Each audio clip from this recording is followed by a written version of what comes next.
آج کل جو وبا پھیلی ہوئی ہے وائرس کی، اس نے حکومتی قانون کے تحت اکثر لوگوں کو گھروں میں بند کر دیا ہے۔ اور یہاں ایک اچھی بات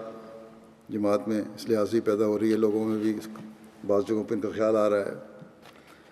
لیکن جماعت میں خاص طور پر تو جو ہے دنیا کے ہر ملک میں کہ خود عمل احمدیہ کے تحت، والنٹیئرز کے تحت جہاں جہاں مدد کی ضرورت ہے، لوگوں کو جنس پہنچانے کے لیے، دوسری سہولیات پہنچانے کے لیے، دوائیاں پہنچانے کے لیے وہ کر رہے ہیں۔ تو یہ جو حق ادا کیے جا رہے ہیں، یہ ایک ایسا نمونہ پیش کر رہے ہیں جس سے اپنے تو فائدہ اٹھا رہے ہیں، غیر بھی فائدہ اٹھا کر متاثر ہو رہے ہیں۔ بس یہ سوچ جو آج کل پیدا ہوئی ہے،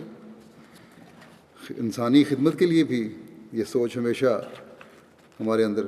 قائم رہنے والی ہونی چاہیے، نہ کہ صرف ہنگامی حالات کے لیے۔ بہرحال اس کے علاوہ روحانی فائدے کیا ہیں؟ لوگ لکھتے ہیں کہ اس وجہ سے ہمارے گھر کا ایک نیا ماحول بن گیا ہے کہ ہم گھروں میں بیٹھ گئے ہیں، نمازیں باجماعت ادا ہوتی ہیں، نمازوں کے بعد مختصر درس و تدریس بھی ہوتا ہے، خطبہ اکٹھے بیٹھ کر سنتے ہیں، اور بعض دوسرے پروگرام ایم ٹی اے پر دیکھتے ہیں۔ اگر یہ لاک ڈاؤن مزید لمبا ہوتا ہے تو پھر اس رمضان میں، اگر یہ پورے رمضان تک حاوی رہتا ہے، تو اس طرح باجماعت نمازیں اور درس و تدریس کو مزید توجہ سے ادا کرنے کی ہمیں کوشش کرنی چاہیے۔ بچوں کو چھوٹے چھوٹے مسائل بھی سکھائیں اور بتائیں، جیسا کہ پہلے بھی میں نے ایک خطبے میں کہا تھا کہ اس طرح اپنا علم بھی بڑھائیں اور بچوں کا علم بھی بڑھائیں،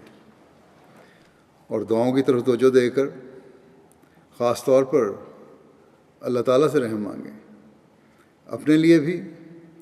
اور دنیا کے لیے بھی۔ بس یہ دن جو اللہ تعالیٰ ہمیں دے رہا ہے، اس کا بھرپور فائدہ اٹھانا چاہیے۔ اس وبا نے عموماً گھروں میں جو ماحول پیدا کر دیا ہے، جیسا کہ میں نے کہا، اس میں مزید بہتری کی طرف ہمیں توجہ دینی چاہیے، نہ کہ ان گھروں کی طرح ہو جائیں جن کے بارے میں عموماً دنیا دار گھروں کے بارے میں عموماً آتا ہے کہ گھروں میں لڑائیاں اور فساد بڑھ گئے ہیں اور بے چینیاں بڑھ گئی ہیں۔ ایک نیک ماحول میں تو اس نیکی کی وجہ سے جو ہمیں جس کی طرف کرنے کی طرف ہمیں توجہ دلائی گئی ہے، ہمارے ماحول بہتر ہونے چاہیے۔ بعض دفعہ مرد اس ماحول کا مکمل حصہ نہیں بنتے، جو ایک دینی ماحول گھروں میں پیدا ہو رہا ہے، اور بعض دفعہ عورتیں اپنی ترجیحات مختلف رکھتی ہیں۔ ایسے لوگوں کو یہ ادراک ہی نہیں ہے کہ ایسے حالات میں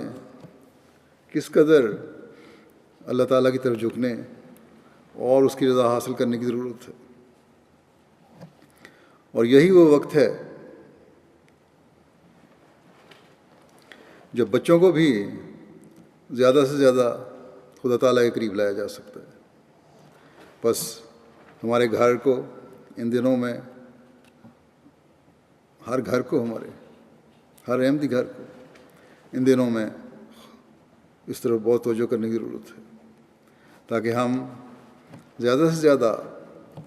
خدا تعالیٰ کا پیار جذب کر سکیں اور انجام بخیر ہو۔ اللہ تعالیٰ ہمیں تقویٰ کی حقیقت کو سمجھنے کی اور اس پر کاربند ہونے کی توفیق عطا فرمائے۔